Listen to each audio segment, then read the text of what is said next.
conexión a internet, pero ya volví. Perdí la conexión a internet, pero ya volví. Verifiquen por favor a través del chat si me escuchan. Ok, entonces voy a continuar. Si en otro momento vuelve a ocurrir lo mismo, pues volvemos a conectarnos. Por aquí está lloviendo, no sé cómo sea por donde ustedes están, pero posiblemente la lluvia es lo que esté originando esta falla. Ok, entonces estábamos concluyendo y nuestra serie, decía que es una serie de potencias, converge en el intervalo que va de 1 cerrado a 5 abierto. ¿Bien? Ok, ¿hay alguna pregunta relacionada con este ejemplo? Estoy completando el ejemplo de la clase pasada que quedó cortado ese ejercicio.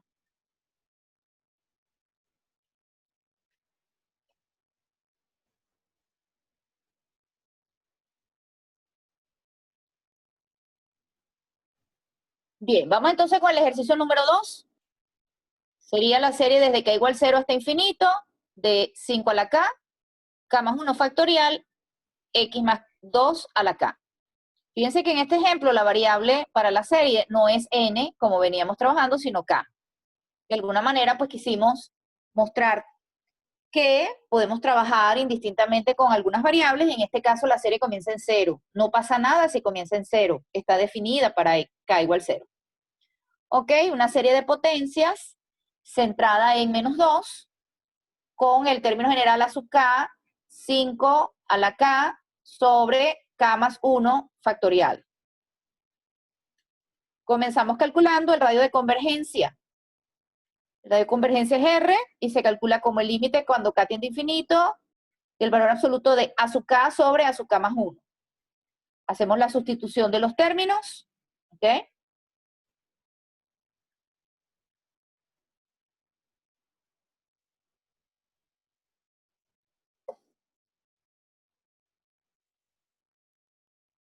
Ok. Entonces tendríamos a sub k, 5 a la k sobre k más 1 factorial, y a su k más 1, 5 a la k más 1 sobre k más 2 factorial. Aquí tenemos un errorcito. Ah, no, no hay ningún error, disculpen. Ok, aplico propiedad, lo que ustedes llaman la doble C. Tendríamos el límite cuando k tiende a infinito de 5 a la k por k más 2 factorial sobre 5 a la k más 1 por k más 1 factorial. Ok, por propiedades del factorial, k más 2 factorial se puede escribir como k más 2 por k más 1 factorial. Este 5 a la k más 1 se puede escribir como 5 a la k por 5. Ese 5 a la k, fíjense que se simplifica con este 5 a la k que está en el numerador y me queda esta expresión. Por aquí puedo simplificar también k más 1 factorial con k más 1 factorial y me queda este límite. Cuando k tiende a infinito, este límite da infinito. ¿Ok? Muy bien, quiere decir entonces que nuestro radio de convergencia es infinito.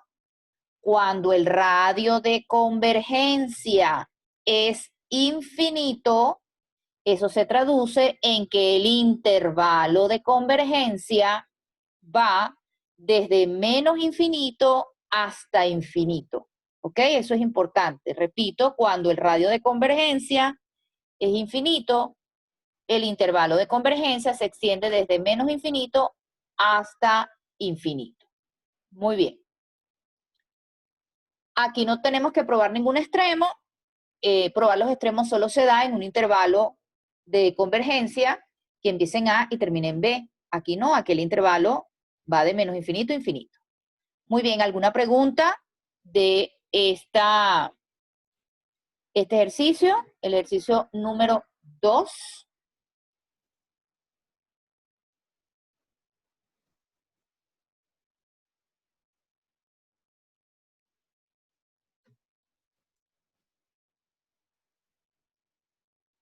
Ok, vamos entonces al ejercicio número 3. Vamos a subirlo. Sería la serie otra vez con k desde k igual 0 hasta infinito de k factorial por x más 3 elevado a la k.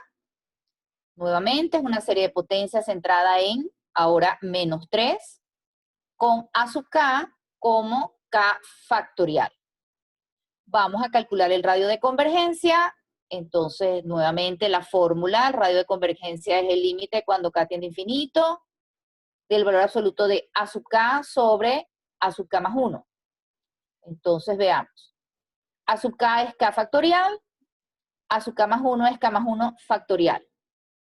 Por propiedades del factorial, k más 1 se puede escribir, k más 1 factorial se puede escribir como k más 1 por k factorial y quitamos o simplificamos el valor k factorial.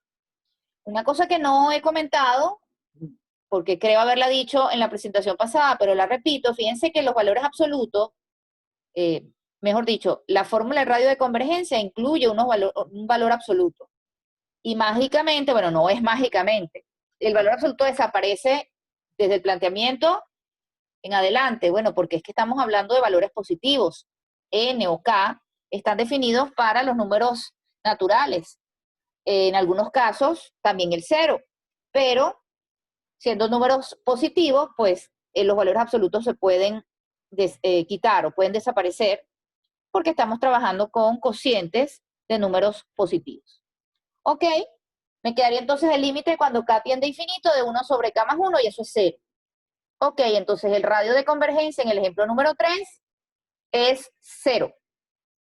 Siendo el radio de convergencia 0, eso se traduce, esto es muy importante, si el radio de convergencia es 0, entonces eso se traduce en que esta serie converge solamente en un valor. Y ese valor es el valor central, que sería en este caso menos 3. Quiere decir que esta serie de potencias, para cualquier número x que no sea menos 3, es divergente. Solamente será convergente en el valor único x igual a menos 3. Muy bien, ¿alguna pregunta del ejemplo número 3?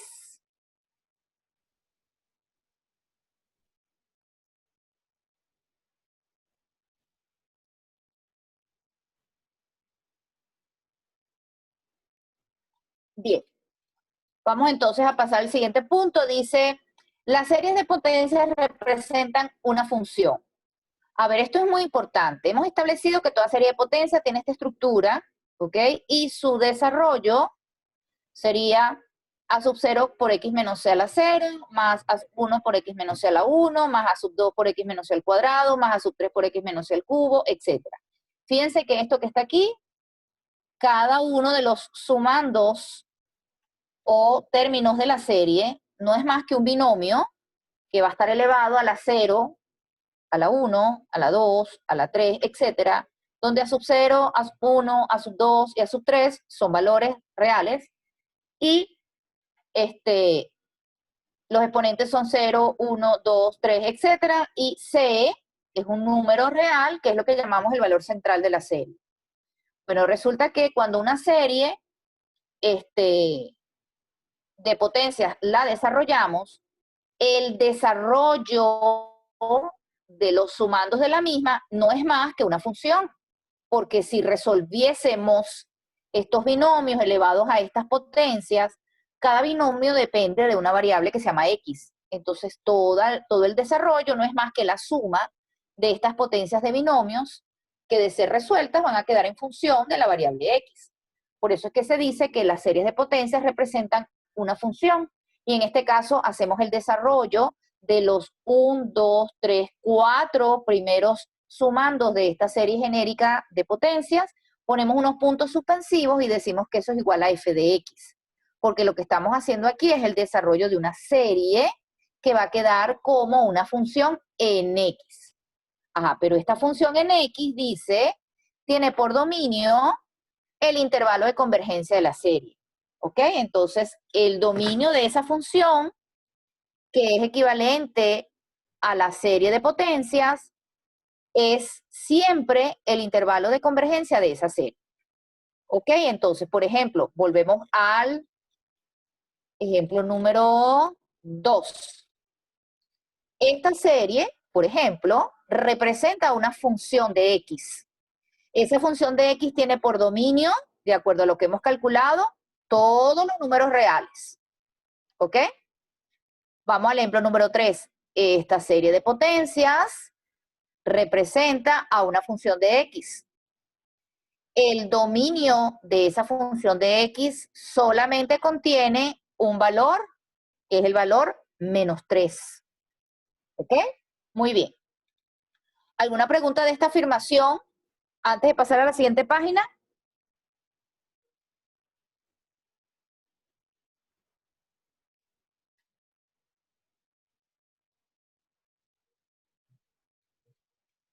Bueno, sigo entonces. Si la serie tiene un radio de convergencia R mayor que 0, entonces f continua, diferenciable e integrable en el intervalo de convergencia, que ya dijimos que era todos los x que pertenecen al valor a menos r y a más r. Ese valor a es lo que en los ejemplos anteriores hemos llamado c, que es el valor central. Además, la primera derivada de esa función y la antiderivada de esa función pueden encontrarse diferenciando e integrando término a término. Es decir, si yo quiero obtener la primera derivada de esa famosa función, pues bastaría con tomar la función y derivarla, es decir, derivar cada uno de los términos de la serie. Y eso me da una nueva serie, que es esta. Aquí debe decir n es igual a 1, ¿ok? No factorial, debe decir n igual a 1. Y si quiero integrar esa función, pues tomo la serie e integro miembro a miembro, ¿ok? Y esto me daría una nueva serie, ¿ok? Aquí también no es n factorial, sino 1, ¿ok? Lo que queremos establecer con esta afirmación es el motivo por el cual ustedes tienen que saber de series de potencias, porque es que las series de potencias representan funciones. Eso quiere decir, por ejemplo, que las funciones que ustedes conocen más comúnmente, como por ejemplo las funciones trigonométricas, las funciones exponenciales, las logarítmicas, las funciones inversas trigonométricas que aprendieron este semestre, se pueden escribir como una serie de potencias, ¿ok? Y el dominio de esa función que se escribió a partir del desarrollo de una serie de potencias sería equivalente al intervalo de convergencia de esa serie, ¿ok? Eso es lo que quiero o lo que queremos que se maneje en esta idea final de lo que son las series de potencia. Toda serie de potencia es equivalente a una función. Eso es todo, ¿ok? Bueno. Aunque para estas dos series el radio de convergencia sigue siendo R, el intervalo de convergencia puede cambiar con respecto a la inclusión o no de los extremos. Estas operaciones, diferenciación e integración, solo aplican para series de potencias, ¿ok? Bueno, entonces cerramos el tema de series de potencias con la idea central de que toda serie de potencias representa una función. ¿Bien? Ok. Cerramos entonces. Si no hay preguntas, vamos entonces con la siguiente o el siguiente punto, que es ya propiamente de la clase del día de hoy, que serían las series de Taylor y de Maclaurin. Cierro aquí. ¿Hay alguna pregunta? Ok. Bueno, entonces vamos aquí a cerrar y vamos a compartir pantalla con el nuevo material. Bueno, esta sí es propiamente, muchachos, la clase que estaba planificada para esta semana. Tiene que ver con series de Taylor. Ya este material está colgado en el módulo correspondiente. Vamos a revisarlo, vamos a mostrar los ejemplos y vamos a aclarar los aspectos teóricos. Bien, dice serie de Taylor. Bien, comienzo. Vamos a subir para tener más espacio. Dice, sea f una función tal que la función está definida de R en R, es decir, el conjunto de partidas son los números reales y el conjunto de llegadas son los números reales también. Y y igual f de x, es decir, la función es derivable cualquier número de veces en x igual a c. Entonces, con ese preámbulo, se denomina serie de Taylor para f de x alrededor de x igual a c, a la serie desde n igual 0 hasta infinito, de la derivada de orden n evaluada en c sobre n factorial por x menos c a la n. ¿Ok? Vamos a prestar atención a la estructura de esta serie de Taylor. La presencia del factor x menos c a la n convierte la estructura o la expresión general de una serie de Taylor en una serie de potencias. Entonces lo que puedo decir en principio es que cualquier serie de Taylor no es más que una serie de potencias especial, ¿ok? Entonces, antes de iniciar la explicación de lleno de lo que es la serie de Taylor, quiero rescatar el último comentario que se hizo de las series de potencias. Antes de cerrar el material de series de potencias, yo comentaba que toda serie de potencias se puede o es equivalente o representa a una función.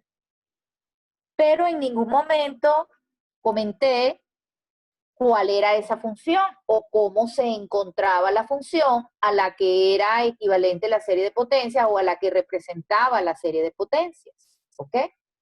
Entonces, si toda serie de potencias representa a una función, esta estructura, que es una serie de Taylor, que acabo de decir que no es más que una serie de potencias especial, digo especial porque ¿qué tiene especial la serie de Taylor? Bueno, vean esta estructura.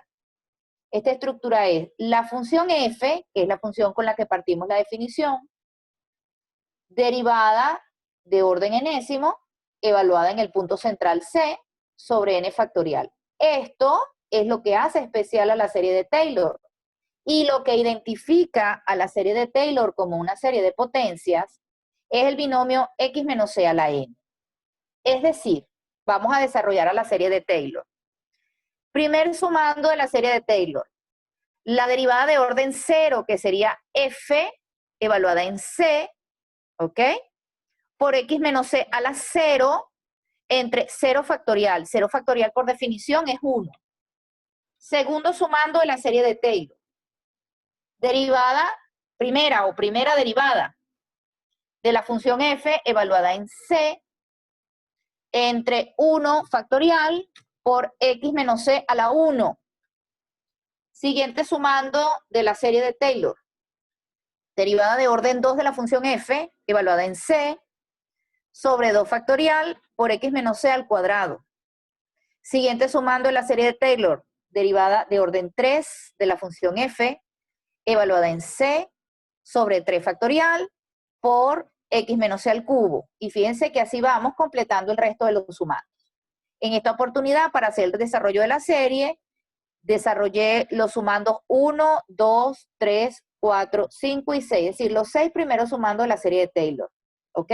Aquí pongo más y puntos suspensivos porque recuerden que las series son infinitas y este desarrollo, por supuesto, también lo es. Fíjense las características que tiene cada sumando. Cada sumando contiene la potencia x menos c a la 0, a la 1, a la 2, a la 3, a la 4, a la 5. Por eso digo que la serie de Taylor es una serie de potencias. Y luego el siguiente término que acompaña al binomio es la función f en sus versiones derivada de orden 0, derivada de primer orden, segundo orden, tercer orden, cuarto orden, quinto orden, evaluada en c. Y fíjense que los denominadores son los números naturales 1, 2, 3, 4, 5, factoriales de esos números, ¿ok? Muy bien. Bueno, entonces esta sería la estructura general que tiene cualquier serie de Taylor. Perfecto. Sigo leyendo. Dice, los desarrollos en serie de Taylor pueden ser convergentes o divergentes. Como toda serie puede ser convergente, puede ser divergente. Y pueden ser convergentes a f de x. Esto depende de que el desarrollo en serie de Taylor tenga o no un error que tiende a 0. Es decir, me explico detalladamente. Hace un momento dije que toda serie de Taylor era una serie de potencias. Y hace un rato, concluyendo el tema de serie de potencias, comentábamos que toda serie de potencias representa una función. ¿Ok? Pues entonces, atención. Toda serie de Taylor que sea convergente converge a una función. Eso no me extraña, porque toda serie de Taylor es una serie de potencias. Lo interesante de esta definición, y aquí está su trascendencia, es que esta función a la que es equivalente la serie de Taylor no es cualquier función, sino es la misma función f que utilicé para construir a la serie de Taylor. Me explico. Si yo construyo la serie de Taylor con la función seno de x, la serie de Taylor va a ser equivalente a la función seno de x. Si yo construyo una serie de Taylor con la función e a la x, entonces la serie de Taylor va a ser equivalente o va a representar a la función e a la x. O sea que la misma función que utilizo para construir la serie de Taylor es la función que es representada por dicha serie. Ahora, esa representación siempre va a tener un pequeño error porque para que la representación no tenga errores, tendríamos que trabajar con todos los sumandos de la serie, porque solamente el desarrollo completo de la serie, que tiene infinitos sumandos, me da la equivalencia exacta entre la serie y la función. Pero nosotros no podemos trabajar, humanamente no es posible trabajar con todos los términos de una serie, porque son infinitos. Entonces trabajamos con algunos. Y eso de trabajar con algunos siempre va a generar un pequeño error, ¿ok? Ese error en este curso no se va a considerar. Y esto lo explicamos aquí. En este curso solo se tratarán las funciones f que puedan ser expresadas como una serie de Taylor con un error que tienda a 0. Es decir, nosotros vamos a trabajar con la serie de Taylor y la equivalencia de la serie de Taylor a la función f de x, considerando que ese error lo vamos a hacer tender a 0. ¿Ok? Eso significa que no tenemos que calcular ningún error porque eso escapa pues del programa que se ha establecido para lo relacionado con la serie de Taylor. Muy bien. Ok.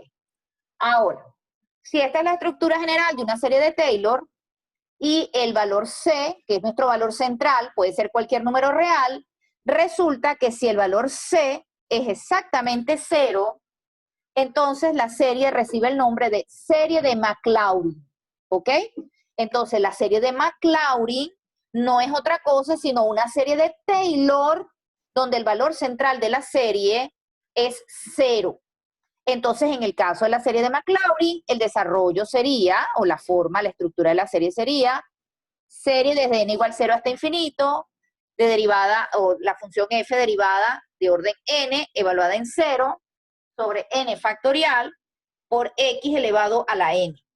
El desarrollo entonces sería f en 0, más la primera derivada de la función en 0, entre 1 factorial por x, a la 1, más la segunda derivada de la función evaluada en 0, entre 2 factorial por x al cuadrado, más la tercera derivada de la función evaluada en 0, sobre 3 factorial más, por x al cubo, más la derivada de la función f, cuarta derivada evaluada en 0, entre 4 factorial por x a la 4, más la quinta derivada de la función f evaluada en 0, entre 5 factorial por x a la 5 más puntos suspensivos. Recuerden que esto continúa justamente como no se pueden tomar todos los sumandos. Ahí hay un error, pero nosotros vamos a hacernos de la vista gorda en este momento y vamos a considerar que ese error para los cálculos o el efecto o los usos que nosotros le vamos a dar a la serie de Taylor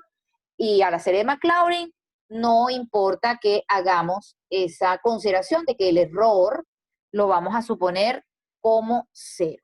¿Bien? Ok. Bueno, entonces la idea más importante. En la serie de potencias cerramos diciendo que toda serie de potencias representaba una función, pero no sabíamos cuál era.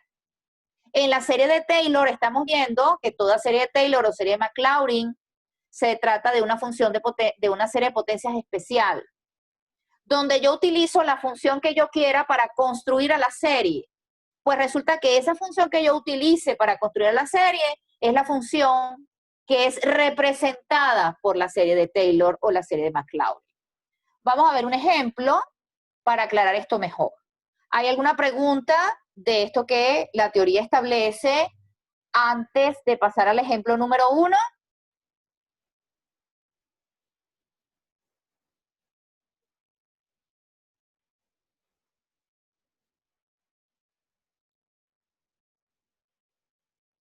Bien, dice, ejemplo número 2.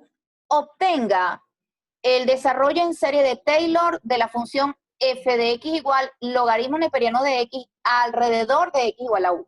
Es decir, yo quiero averiguar cuál es la serie que representa a esta función. Fíjense que decidí comenzar, o decidimos, mejor dicho, comenzar con un primer ejemplo de una función que para ustedes es súper conocida. Es una función súper versátil que hemos utilizado en cálculo 2 para muchas cosas. En la parte de cálculo de áreas, después para calcular límites, siempre ha estado presente en prácticamente todo lo que hemos hecho en cálculo 2. Y justamente quise empezar con esa serie para que ustedes vean cómo la función logaritmo neperiano de x se puede escribir a través de una serie. Y para ello, bueno, tuvimos que elegir algún valor. Y elegimos en este caso el valor 1, ¿ok? Ese valor que elijamos evidentemente tiene que estar dentro del dominio de la función y el dominio del logaritmo empieza en 0. Entonces, x igual a 1, perfecto. Si no quieren x igual a 1, bueno, el número que ustedes quieran. Lo importante es que en este caso había que elegir un valor, ¿ok? Y yo elegí x igual a 1. Ok. Bueno, entonces estamos claros que para construir la serie de Taylor yo necesito la derivada de la función, la primera, la segunda, la tercera, la cuarta, la quinta, la sexta, la séptima, etc. Yo puedo utilizar para construir la serie el número de términos que yo desee. Mientras más términos, mejor, ¿ok? Y recuerden que a pesar de que no los vamos a utilizar todos, porque no es posible, porque todo sería utilizar infinitos sumandos, vamos a considerar que el error que estamos cometiendo es o tiende a 0. Bien, entonces si f de x es el logaritmo neperiano, su primera derivada es 1 sobre x, su segunda derivada es menos 1 sobre x al cuadrado, su tercera derivada es 2 sobre x al cubo, su cuarta derivada es menos 6 sobre x a la 4, su quinta derivada es 24 sobre x a la 5. Yo me quedé en la quinta derivada. Si ustedes quieren, pueden seguir con más derivadas, ¿ok? Bueno, ahora cada una de estas expresiones las debo evaluar en el valor central que elegimos, que fue x igual a 1. Entonces, comenzamos. F de 1 sería el logaritmo neperiano de 1, que es 0. F' de 1 sería 1 sobre 1, que es 1. F segunda de 1 es menos 1 sobre 1 al cuadrado, que es menos 1. F tercera de 1 es 2 sobre 1 al cubo, que es 2. F cuarta de 1 es menos 6 entre 1 a la 4, que es menos 6. Cuidado aquí, me comí un menos. F a la 5 de 1 es 24 entre 1 a la 5, que es 24. Ok, ya tengo las evaluaciones correspondientes. Aquí, recuerden, me faltó un menos. Vamos a agregarlo. Y resulta que cuando paso ya a construir la serie, lo que tengo es que tomar estos valores que están en esta columna y armarlos en los sumandos del desarrollo. Entonces voy a pasar a la siguiente página. Ok, entonces con los elementos que tenía, construyo la serie de Taylor. Ya yo sé que esta serie de Taylor va a ser equivalente a la función que estoy utilizando justamente para construir la serie. O sea, que la función logaritmo neperiano de x va a ser igual a, primer sumando, me daba 0, más, segundo sumando sería 1 entre 1 factorial por x menos 1 a la 1. Siguiente sumando, menos 1 medio, x menos 1 al cuadrado. Siguiente sumando, 2 entre, aquí era 3 factorial, pero ese 3 factorial decidí resolverlo y 3 factorial es 3 por 2 por 1, lo dejo indicado. Por x menos 1 al cubo. Siguiente sumando, menos 3 por 2, que era el 6 que nos daba anteriormente, y aquí abajo me daba 4 factorial. Pero ese 4 factorial lo expreso como 4 por 3 por 2 por 1, porque fíjense que hay una simplificación allí evidente. Por x menos 1 a la 4 más 24 me daba aquí entre 5 factorial, pero el 5 factorial lo dejé o lo voy a expresar ya desarrollado porque veo que hay una simplificación aquí, por x menos 1 a la 5 más puntos suspensivos, porque ya no voy a trabajar con más sumandos, decidí trabajar con los 5 primeros sumandos. Pueden notar que en cada sumando los signos se van alternando. O sea que esta serie, además de ser una serie de Taylor que estamos desarrollando, de alguna manera se evidencia que al alternar los signos voy a tener allí